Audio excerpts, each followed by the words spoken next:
La décision du président de la République d'installer ce centre national de la fonction publique locale et de formation était une demande de longue date. Et ce centre qui s'occupe donc de la fonction publique locale traite plusieurs questions liées à la carrière, liées également à l'avancement de ces agents au niveau de nos collectivités, mais également ce volet formation. En dehors de ce centre, nous avons également des directions générales et des directions qui font également beaucoup de types de formations diversifiées, etc.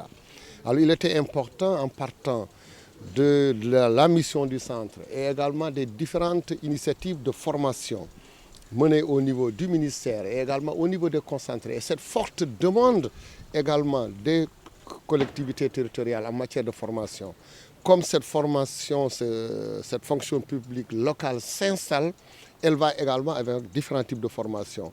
Des formations des agents, des formations des élus, des formations des jeunes qui travaillent dans ces collectivités, mais aussi des formations des acteurs qui sont dans nos directions et nos directions générales.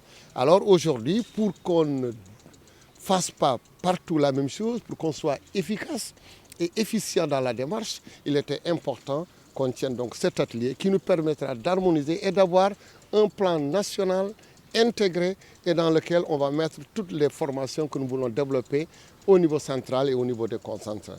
Voilà donc l'objectif de ces rencontres extrêmement importantes.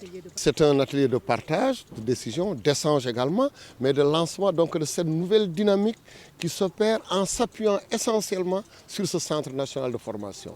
Mais vous avez remarqué que nous avons invité les partenaires au développement, nous avons invité les élus, notamment les représentants au niveau des associations. Nous avons invité l'intersyndical qui s'occupe également de ces agents. Donc c'est dire que c'est un vaste plan que nous voulons installer à travers cette fonction publique locale pour pouvoir dérouler des formations comme on est en train de le faire au niveau de la fonction publique d'État. Donc vraiment, c'est tout le sens qu'il faut donner à ces rencontres extrêmement importantes et surtout regarder en fonction de nos projets, que ce soit des projets développés au niveau du PNDL, au niveau dans plusieurs organismes que nous avons dans ce ministère. Je ne veux pas les citer parce qu'il y a toutes les directions. Toutes ces directions en relation aussi avec le directeur général du centre de formation, du centre national, installer un plan général de formation de l'ensemble des acteurs, qu'ils soient élus ou bien agents, fonctionnaires au niveau territorial.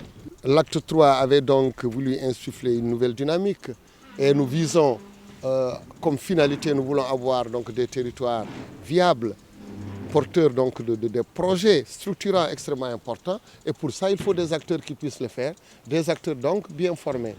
Donc, dans ce sens qu'on est obligé, avec les nouvelles visions, avec cette grande réforme qu'on appelle Acte 3, il était important que les acteurs soient formés, donc qu'ils aient des capacités conformément aux nouvelles orientations et aux attentes diversifiées des acteurs au niveau local, surtout au niveau de nos territoires.